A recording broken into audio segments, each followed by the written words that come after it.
नमस्कार, स्वागत है आपका आज की इस वीडियो में जहां आप जानेंगे मिस्र के राजा तूतनखामून के जिंदगी से जुड़े अहम पहलू। ये तो आप सभी जानते हैं कि दुनिया रहस्यों से भरी है, लेकिन इस दुनिया में मिस्र में तूतनखामून का क्या कुछ काम रहा, क्या कुछ उन्होंने अपने जीवन में किया, ये सब जानिए इस वीडियो के जरिए।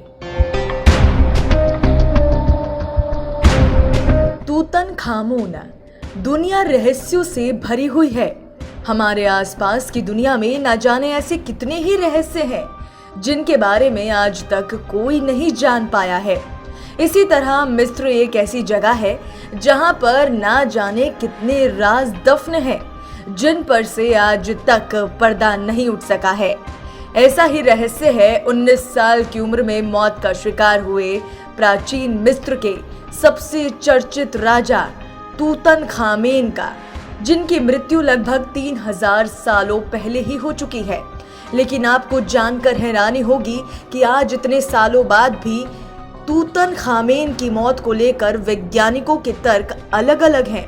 हालांकि आज से 85 वर्ष पहले ब्रितानी पुरातत्ववेत्ता हॉवर्ड कार्टर ने तूतनखामेन की मौत के रहस्य को सुलझाने के लिए काफी सालों तक रिसर्च करके कुछ तथ्य पेश किए थे। उन रहस्यों पर बात करने से पहले आइए जानते हैं तूतनखामेन के बारे में। तूतनखामून, जिसे आमतौर पर राजा तूत के नाम से जाना जाता है, प्राचीन मिस्र में राजा को फराओ कहा जाता था। तूतनखामेन मिस्र का राजा था जिसने मिस्र पर 1333 ईसा पूर्व से लेकर 1324 ईसा पूर्व तक शासन किया। मिस्र शाही परिवार का अंतिम राजा था। उनके पिता मकबरे में पाए जाने वाले मम्मी थे। ऐसा माना जाता है कि वो फिरौन अखनातेन है। तूतनखामून ने 8 या 9 साल की उम्र में अपने अंतिम उत्तराधिकारी जिसे वो संबंधित हो सकते थे के अभूतपूर्व वशीकरण के तहत सिंहासन ग्रहण किया।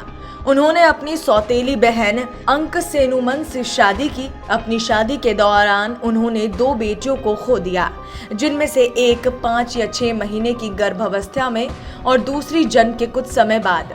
उनके नाम तूतनखतन और तूतनखामन का अर्थ है एटन की जीवित छवि और अमून की जीवित छवि से है। अख्तन की मृत्यु के बाद अमन द्वारा प्रतिस्थापित किया गया। शासनकाल। तूतनखामून की उम्र 8 से 9 साल के बीच थी जब वो सिंहासन पर चढ़ा और फिरौन बन गया। सिंहासन का नाम नेबखेपेर ले लिया। उन्होंने लगभग 9 साल तक राज किया। तूतनखामून के शासनकाल के दौरान विजियर की स्थिति ऊपरी और निचले मिस्र के बीच विभाजित हो गई थी। ऊपरी मिस्र के लिए प्रमुख विजायर यूजर मोंटू था।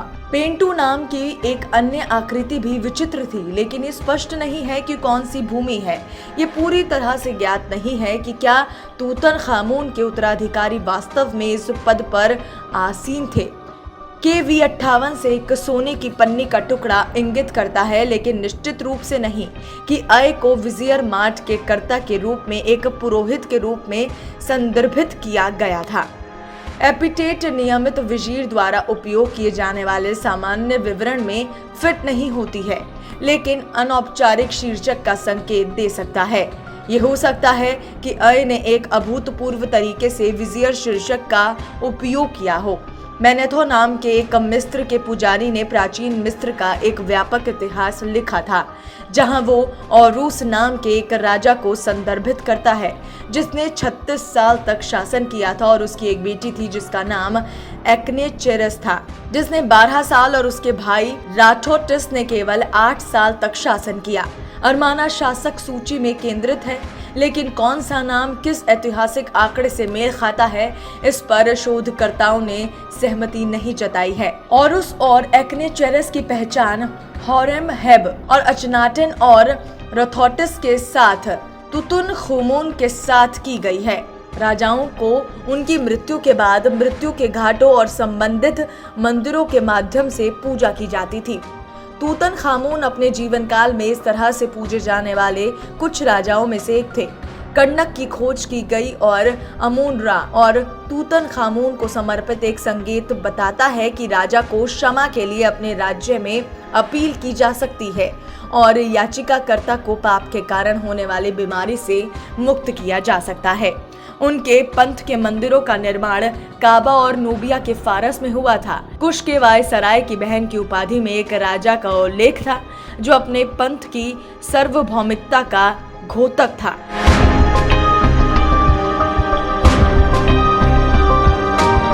अभियान, स्मारक और निर्माण। अखेनाटेन के शासनकाल के बाद देश आर्थिक रूप से कमजोर और अशांत था। अन्य राजाओं के साथ राजनयिक संबंधों की अपेक्षा की गई थी और तूतनखामुन ने उन्हें विशेष रूप से मितानी के साथ बहाल कराने की मांग की। उनकी सफलता के प्रमाण उनके कब्र में पाए गए विभिन्न देशों के उपहारों द्वारा सुझाए गए थे। संबंधों में सुधार के लिए उनके प्रयासों के बावजूद थेब्स में उनके शवगृह मंदिर में न्यूबिन और असिस्टक्स के साथ लड़ाई दर्ज की गई। उनके मकबरे में शरीर का कवच सैन्य अभियानों और धनुष के लिए उपयुक्त तह थे और उन्हें तीर अंदाजी में परीक्षित किया गया था। हालांकि उनकी युवा और शारीरिक अक्षमता को देखते हुए जिसे चलने के लिए बेंत के इस्तेमाल की आवश्यकता प्रतीत होती थी। ज्यादातर इतिहासकार ये अनुमान लगाते हैं कि उन्होंने व्यक्तिगत रूप से इन लड़ाइयों में हिस्सा नहीं लिया।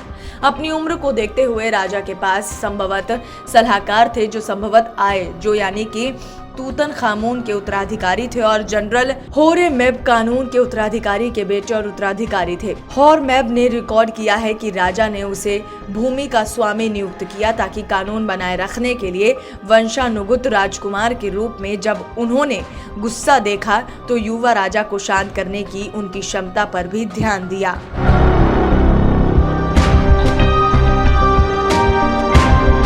रिसर्च में हुए चौंका देने वाले खुलासे। तूतनखामेन को जितनी प्रसिद्धि अपने शासनकाल में नहीं मिली होगी उतनी मौत के बाद मिली। जब 1922 में कार्टर ने उनकी मम्मी ढूंढ निकाली। वैली ऑफ किंग्स में मिस्र के प्राचीन शासकों की मम्मी रखी गई है। उनके कब्र से सोने और हाथी दांत से बने आभूषणों का जखीरा निकला। कार्टर ने अपनी स्टडी में लिखा था कि जब मैंने पहली बार तूतनखामेन की मम्मी को देखा तो मम्मी ने तावीज पहन रखा था और पूरा चेहरा सोने से बने मास्क से ढका हुआ था। इन सामानों को निकालने के लिए कार्टर और उनकी टीम के सदस्यों ने तूतनखामेन के शरीर के कई टुकड़े कर दिए। सोने के मास्क को हटाने के लिए गर्म छुरियां और तारों का इस्तेमाल किया गया। इस मास्क को बाम की तरह तूतनखामेन के चेहरे पर चढ़ाया गया था।